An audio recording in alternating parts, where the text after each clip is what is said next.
নমস্কার বন্ধুরা, welcome to এসটিউনিক sports. বন্ধুরা, এই ভিডিওতে আমরা কথা বলবো কিছু ফুটবল আপডেট নিয়ে, যেখানে সুপার কাপ কিন্তু অনুষ্ঠিত হতে চলেছে। সেই সুপার কাপ নিয়ে বেশ কিছু বড় আপডেট তোমাদের সঙ্গে শেয়ার করে নেব। তার সাথে সাথে আমরা কথা বলবো অবশ্যই এএফসি চ্যালেঞ্জ লিগের ম্যাচ নিয়ে। ঘরের মাঠে ইস্টবেঙ্গল ম্যাচ হারলেও এখনও কি সেমিফাইনালে যাওয়ার সুযোগ রয়েছে? কোন উপায়ে ইস্টবেঙ্গল সেমিফাইনালে যেতে পারবে? কি জানাচ্ছে অস্কার দলকে নিয়ে? সমস্তটাই আমরা শেয়ার করে নেব এই ভিডিওতে। তার আগে একটাই রিকোয়েস্ট, চ্যানেলে যারা প্রথমবারের জন্য এসেছো মনে করে চ্যানেলটাকে সাবস্ক্রাইব করে নিও, তাহলে তোমাদের প্রিয় দলের খেলার সমস্ত আপডেট তোমরা এখানে পেয়ে যাবে। তো চলো আর দেরি না করে ভিডিও শুরু করা যাক।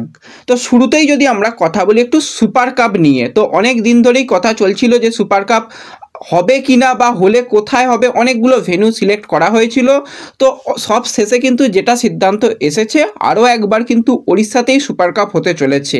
ওড়িশার ভুবনেশ্বরে যেরকমভাবে Kalinga super cup last year অনুষ্ঠিত হয়েছিল, সেই রকমভাবেই কিন্তু কলিঙ্গ সুপার কাপ আরও একবার অনুষ্ঠিত হতে চলেছে।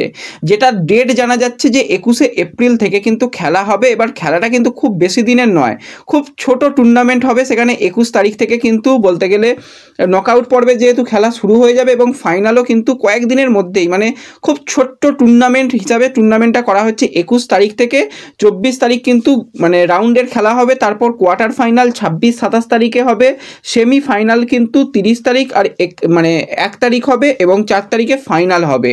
তো কিভাবে খেলাটা হবে একটুখানি তোমাদের সঙ্গে শেয়ার করে নিই। পুরোপুরি নকআউট ফরম্যাটে খেলা। 13টা আইএসএলের দল তারা কিন্তু সরাসরি কোয়ালিফাই করছে, আর আই লিগ থেকে প্রথম 3টে দল কিন্তু কোয়ালিফাই করবে।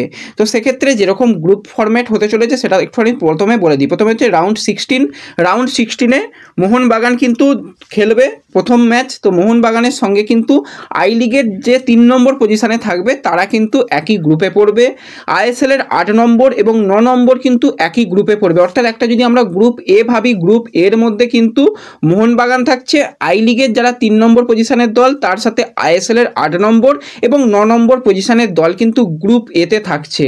গ্রুপ বি এ থাকছে আইএসএলের 5 নম্বর দল এবং হায়দ্রাবাদ এফসি, এবং আইএসএলের 4 নম্বর দল এবং মোহামেডান থাকছে group B A. Group C এর দিকে তাকালে গ্রুপ সি এতে আইএসএলের 6 নম্বর এবং 11 নম্বরের দল গ্রুপ সি এ থাকছে, এবং আইএসএলের 3 নম্বর দল এবং আই লিগের 1 নম্বর দল কিন্তু গ্রুপ সি এ থাকছে। এবং গ্রুপ ডি এর দিকে তাকালে সেখানে আইএসএলের 7 নম্বর দল এবং আইএসএলের 10 নম্বর দল, তার সাথে গোয়া এবং আই লিগের 2 নম্বর দল কিন্তু থাকছে।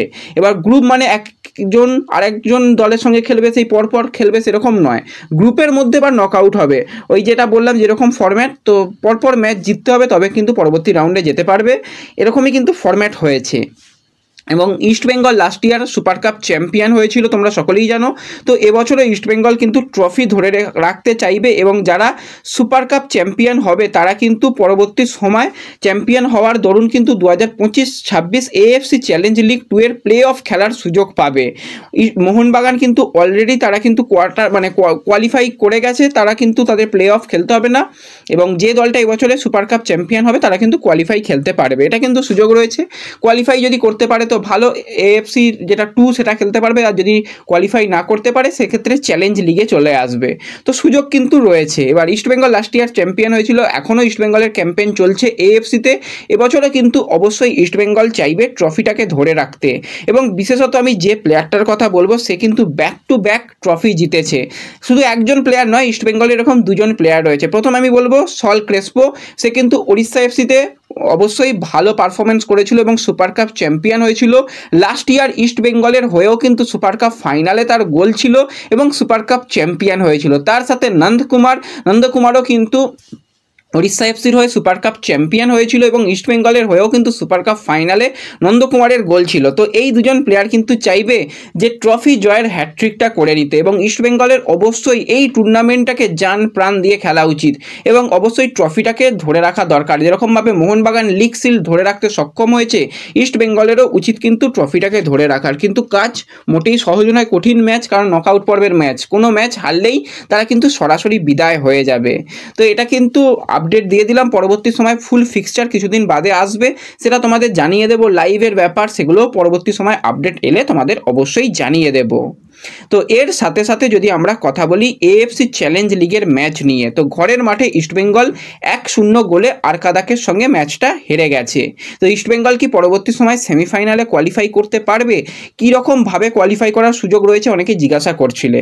দেখো, এই যে খেলাগুলো কোয়ার্টার ফাইনাল হচ্ছে, বলতে গেলে 180 মিনিটের খেলায় প্রথম 90 মিনিটে ইস্টবেঙ্গল 1-0 গোলে পিছিয়ে রয়েছে। এখনও 90 মিনিট খেলা বাকি রয়েছে, সেটা ইস্টবেঙ্গলকে অ্যাওয়ে ম্যাচ খেলতে হবে, সেখানে গিয়ে ম্যাচ জিততে হবে। এবার কিভাবে জিততে হবে? যদি ম্যাচ জিতেও যায় তাহলে কি তারা কোয়ালিফাই করে যাবে?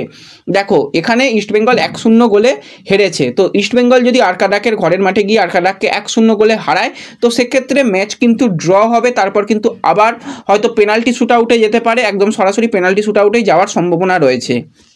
তো ইস্টবেঙ্গলকে কিন্তু সেমিফাইনালে যেতে গেলে প্রথম যেটা কাজ করতে হবে, ইস্টবেঙ্গলকে ব্যবধান বাড়িয়ে জিততে হবে, অন্তত 2 গোলের ব্যবধান, 2-0 বা 3-1, মানে 2 গোলের ব্যবধান অন্তত দরকার, বা 3-1 বা 3, মানে অন্তত 2 গোলের ব্যবধান থাকতে হবে। ধরো 3টে গোল যদি করে, একটা গোল হজম করলে, তাহলেও কিন্তু 2 গোলের ব্যবধান, 2-0 হলেও 2 গোলের ব্যবধান। তো 2 গোলের ব্যবধানে ইস্টবেঙ্গল যদি জেতে, তাহলে সহজ সরল অঙ্ক, ইস্টবেঙ্গল কোয়ালিফাই করে যাবে। এবার যদি 1 গোলের ব্যবধানে ইস্টবেঙ্গল জেতে, তাহলে কিন্তু যেটা বললাম সরাসরি পেনাল্টি শ্যুট আউটে চলে যাওয়া হবে এবং সেখান থেকেই খেলার নিষ্পত্তি হবে।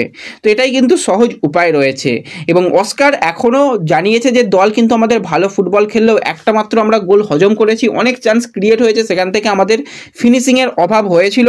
আশা করছি পরবর্তী ম্যাচে আমরা কিছুটা দিন সময় পাবো, তো সেক্ষেত্রে প্রত্যেকটা প্লেয়ার নিজেদের 100% আরও দিতে পারবে এবং ম্যাচটা কিন্তু আমরা জিতবো এবং সেমিফাইনালে কোয়ালিফাই করব, এটা কিন্তু কোচ জানিয়ে গেছে।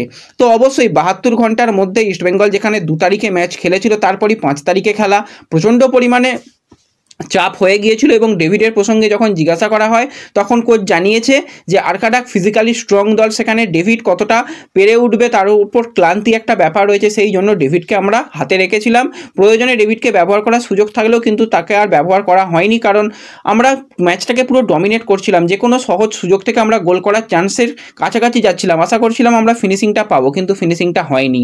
তো আশা করছি পরবর্তী ম্যাচে আমরা ডেভিডকে ব্যবহার করতে পারবো, অনেক প্লেয়ারকেই পরবর্তী ম্যাচে আরও সুযোগ দেওয়া যাবে, এরকমটাই অস্কার জানিয়েছে। এবং এখনও সেমিফাইনালের সুযোগ ইস্টবেঙ্গলের কাছে রয়েছে।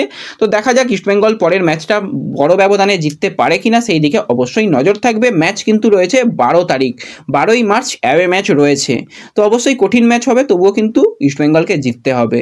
তো ব্যাস, এই ভিডিওতে এটুকুই আলোচনা করার ছিল। ভিডিও ভালো লাগলে লাইক শেয়ার করে দিও, চ্যানেলে প্রথমবারের জন্য এলে চ্যানেল সাবস্ক্রাইব করে নিও। তো দেখা হবে পরবর্তী ভিডিওতে, ধন্যবাদ।